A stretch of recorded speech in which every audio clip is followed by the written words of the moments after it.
The Lever. Subscriber-supported journalism that holds power accountable. As a Lever Premium subscriber, you'll get to hear exclusive bonus content from this episode and others in your feed. To become a subscriber, go to levernews.com.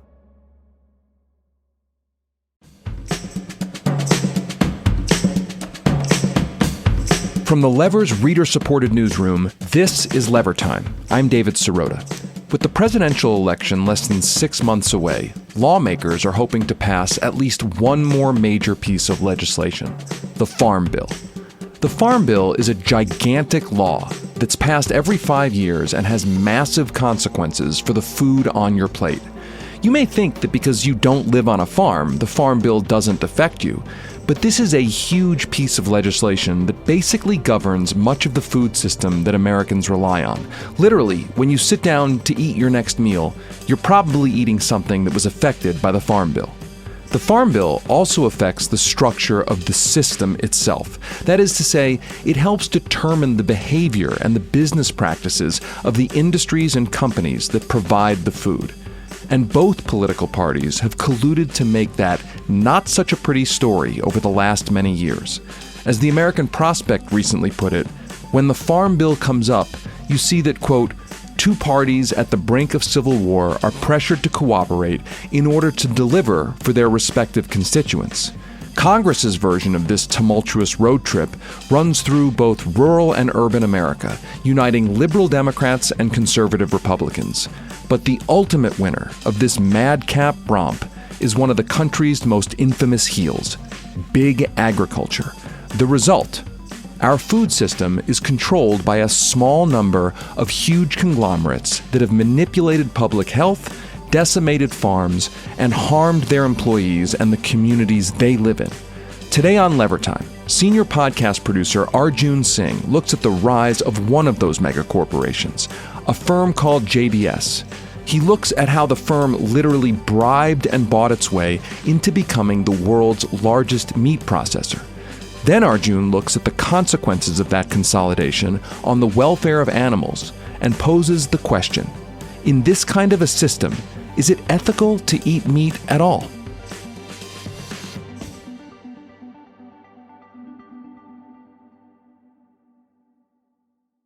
It is one of the cruelest, darkest things, I think, in the modern American food system. So imagine they're just these metal sheds. You stuff a bunch of pigs into them. In Iowa, usually underneath them are these manure lagoons. So the hogs defecate, and it falls through these slots in the floor into this big thing underneath. There's no windows usually. There's these massive fans on the ends because these things put off so much toxic gas they need to remove it, or else the pigs suffocate. Actually, what they did during COVID, when COVID first hit, is they shut the fans off, and that's how they exterminated the pigs. Well, they turned the heat up too, so they would die quicker. This is Austin Freerick, a journalist and the author of the book Barons: Money, Power, and the Corruption of America's Food Industry. What Austin is describing is a hog confinement facility in Iowa. It was truly horrendous. Neighbors would reported hearing them squeal from miles away. So you have these metal sheds, and then you have corn that comes down to the ceiling, their water. So these animals live inside the metal shed their whole life. Austin told me this story a few days before recording this podcast, and it was grimly appropriate. Just before taping, I had spent Memorial Day weekend like a lot of Americans, eating meat. I don't want to get too philosophical about hamburgers, but as an American, it's kind of hard not to. Since I was a kid, I feel like meat was everywhere. It was in pop culture. Welcome to Good Burger, home of the Good Burger. Can I take your order? This is a tasty burger. No, I said steamed hams. That's what I call hamburgers. You call hamburgers steamed hams? Yes. It even showed up in presidential elections. I'm picking up strength because the real question is who's going to be the best president, and I'm going to win that debate. How much do you give credit to your new campaign motto, "Where's the beef"? That's helping a lot. There's no beef there. I mean, hell, the former president literally used to sell steaks on TV. Trump steaks are by far the best tasting, most flavorful beef you've ever had. Truly in a league of their own. About a month ago, Senator John Fetterman of Pennsylvania caused a little bit of a ruckus when he tweeted out that he would never eat meat grown in a lab because he supposedly backs American farmers. Here's the thing though, small independent farmers have nearly gone extinct in America. The meat industry is actually controlled by mega corporations. One of those companies is called JBS Foods. I mean, they are now the world's largest meat packer. They're number one beef, number one in chicken, number two in pork, number one in leather. They operate in all the major meat production areas. And that's just because they got cheap capital and they aggressively just bought a bunch of companies. JBS is based out in Greeley, Colorado. And there they've polluted the water supply, used child labor, and produced one of the largest COVID-19 outbreaks in the state back in 2020. Like a lot of American-based food conglomerates, JBS is family-owned. In this case by the Batista family, and that's led by two brothers named Joelsley and Wesley. So how did the Batista family create a meatpacking empire? They straight up bribed their way to monopoly level status. That's right. In other words, good old-fashioned corruption. I mean, I'm not even talking campaign contribution. We're talking like they pled guilty to bribery, to bribing over 1,800 Brazilian politicians, including like a multi-million-dollar New York City apartment, to essentially get access to cheap capital to aggressively roll up and expand in the meat industry. JBS's story begins in Brazil, which is where the company was founded by Jose Batista, the father of Joelsley and Wesley.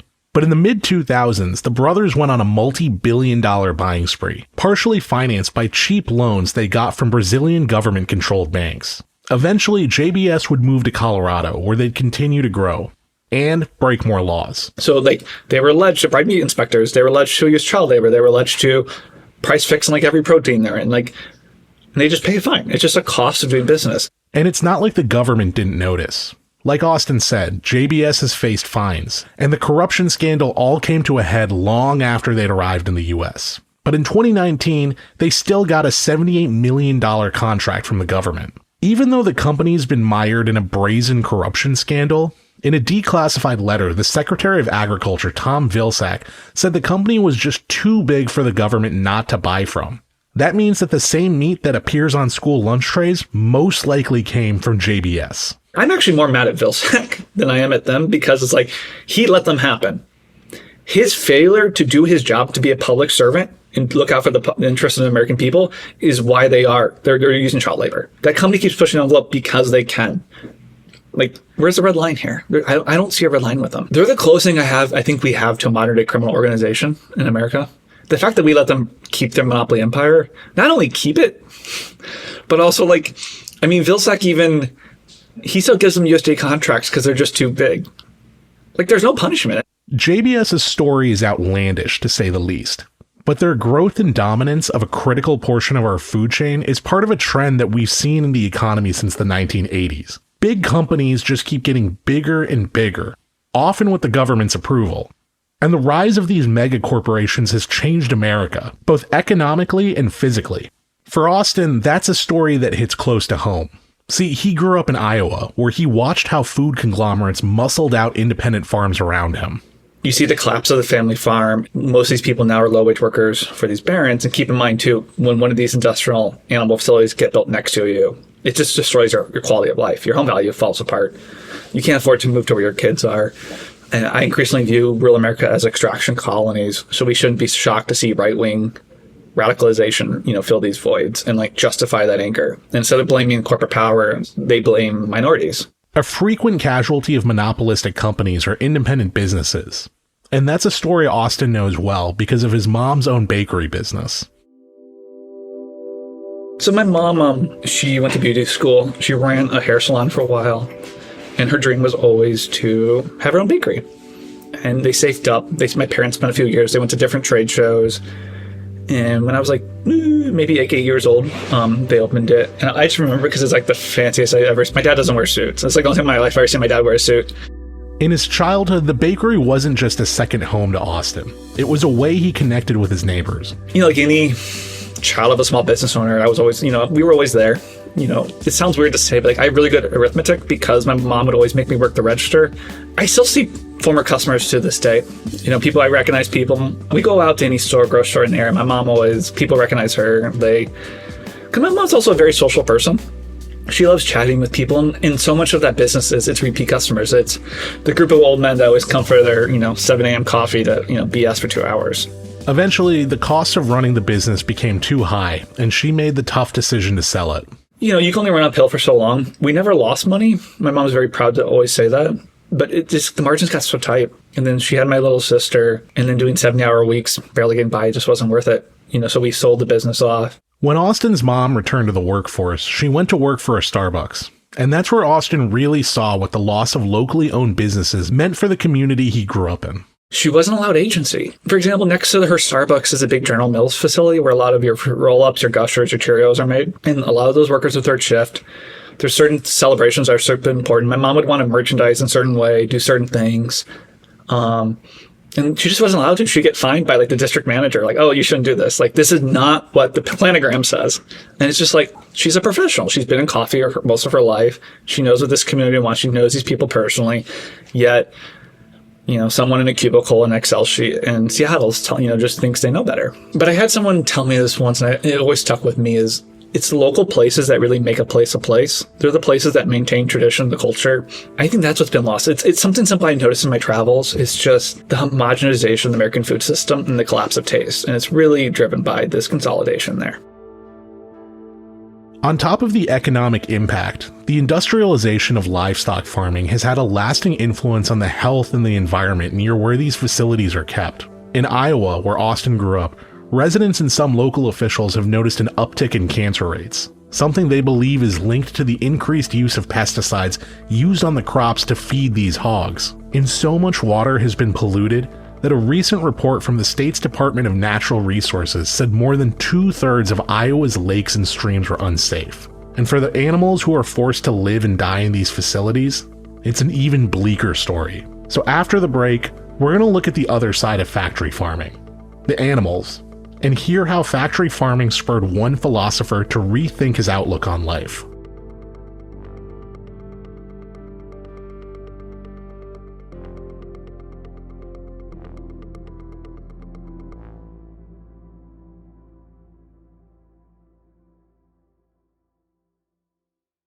In 1970, Peter Singer, the world-renowned philosopher, was a 24-year-old student at the University of Oxford. One day, he was having lunch with a friend, and he was surprised to hear them ask if there was any meat in the dish being served. I said, so what's your problem with meat? It's hard for younger people today to realize that I had gone through my entire undergraduate and some graduate study without having had a conversation with a vegetarian about why they were a vegetarian. And that's because I don't really think I'd met a vegetarian. What Richard said, which was simply, I don't think that it's right to treat animals the way they're being treated to be turned into meat for us, led me to look at how they were being treated. And that was a bit of a shock to realize that many of the animals I'd been eating had never been outside. They'd been crowded into sheds. That moment changed Singer's life. That got me reading some of the past philosophers, Aristotle, Aquinas, Descartes, what they'd said about animals, and they all seemed pretty hopeless in terms of justifying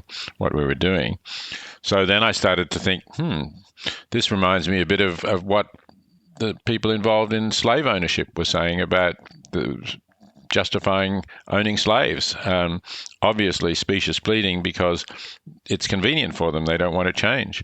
And so that's what really got me looking at the treatment of animals from an ethical perspective. This eventually culminated in Singer honing a philosophy that he called animal liberation, which was the same name of a book he published in 1975. In it, Singer argues that while animal rights are not the same as human rights, animal suffering should be taken into account when we consider their treatment. I judge actions by how good or bad their consequences are, and not so much in terms of starting from rights, although I do think there's a place for rights, but it's not the foundation of my ethical views. I chose the term animal liberation because this was the 1970s when what we now think of as feminism was known as women's liberation.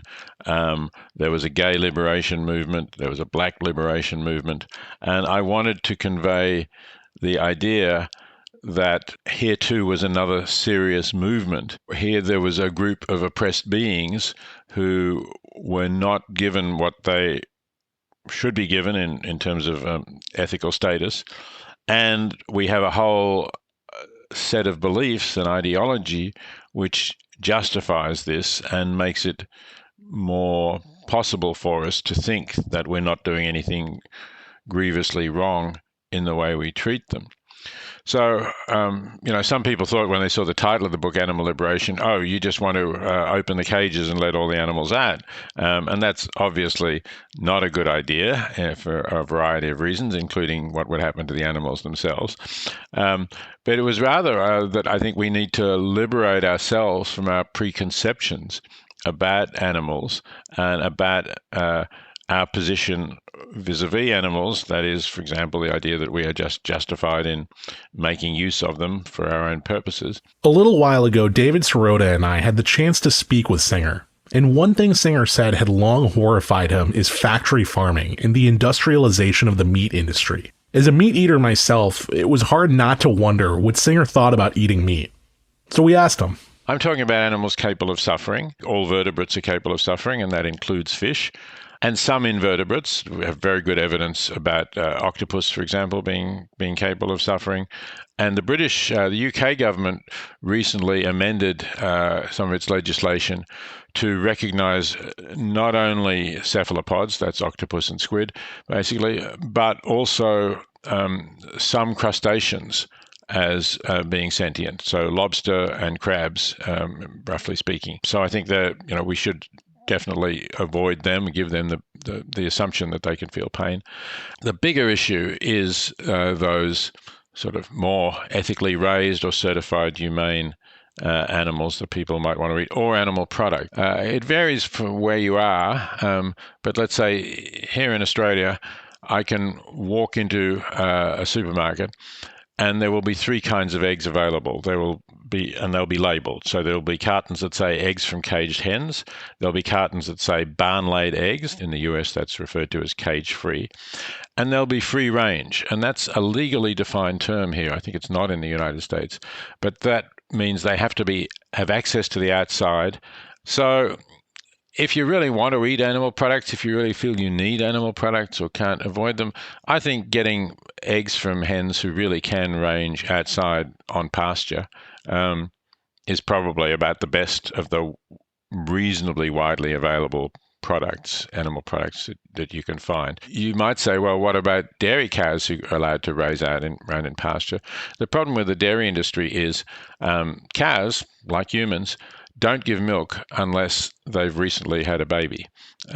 So you have to make these cows pregnant every year, and you have to take the calf away from them if you want to have what's a normal commercially viable product, because otherwise the calf will drink most of the milk and there won't be enough left to sell. And the rest of it, I think, better not, strangely, because many people will say, oh, I'm against hunting. One of the relatively more ethical kinds of meat that people could eat is from hunting animals who are otherwise going to overpopulate their region. An example of this, there are deer around Princeton, as there are in much of the United States. The predators are no longer there, neither wolves nor indigenous peoples, and they are likely to get killed by motor cars on the roads, or if they avoid that, the weaker ones are likely to starve in winter.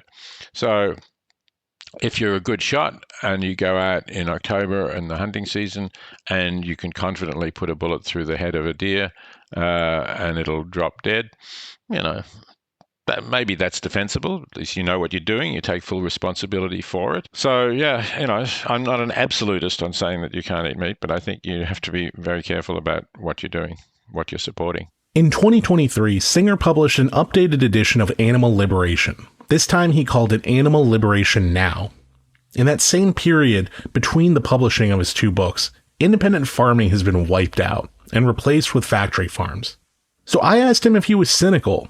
Did it feel like anything's even changed? I think there's been a big change in attitudes, and especially in Western countries. I can't say everywhere in the world. For one thing, some of the people who I did quite a bit of media in 1975 about the book, And some of those hosts, talk show hosts, really just wanted to ridicule the idea. Animal liberation. What will these crazy people think of next? And the cows, I was speaking to the cows. And the milking machines are set at 36 pulsations. And it's painful. You used to have it at 28. He says, he's right. I'm going to put it back to... Look at this, he said. And I was speaking to the sheep. Those liars don't believe a word. They're going to say that I can't slap a mosquito. Edith, what are they eating here? Raw vegetables. Geez, it looks like the bottom of a hamster's cage. A lot of it was this kind of jokey, ridicule, how absurd sort of attitude. And that's pretty much gone because everybody recognizes that there is an issue here. They may disagree with it. They may not accept that animals have rights or moral status that means we shouldn't use them the way we are, but they don't ridicule it anymore. So that's the important thing. Then the other thing is I think there's now widespread recognition, firstly, of the existence of factory farming, of concentrated animal feeding operations, as the official term is, but basically putting animals inside, crowding them in, and producing them as quickly and cheaply as possible. And there's not many people defending it really anymore. As we're living in what feels like a peak period of corporate power, though, it feels like mega corporations are here to stay. But when I brought this up to Singer, he told me something interesting. He told me that he still has faith that things can improve. The tobacco industry was a very powerful industry, and they were challenged. They lied about cigarettes and cancer and tried to hide the data that they themselves had. But essentially, the tobacco industry lost, and I think things can change a lot with regard to the meat industry. But I think it is also good to focus on the health aspects and the climate aspects and build a broad coalition, particularly against factory farming. Factory farming seems to me to be the real atrocity that is just ongoing and on such a vast scale. Billions. I think the US is still producing something like 9 billion chickens a year, and that's more than the entire population of the world. Chickens are now, in terms of mass, chickens are now like 2/3 of all the birds on the planet. That's really where we need to act, and I think it's possible to get people to see that. Yeah. Thanks for listening to another episode of Lever Time. This episode was produced by me, Arjun Singh, with help from Chris Walker, and editing support by Lucy Dean Stockton and Joel Warner. Our theme music was composed by Nick Campbell. We'll be back next week with more episodes of Lever Time.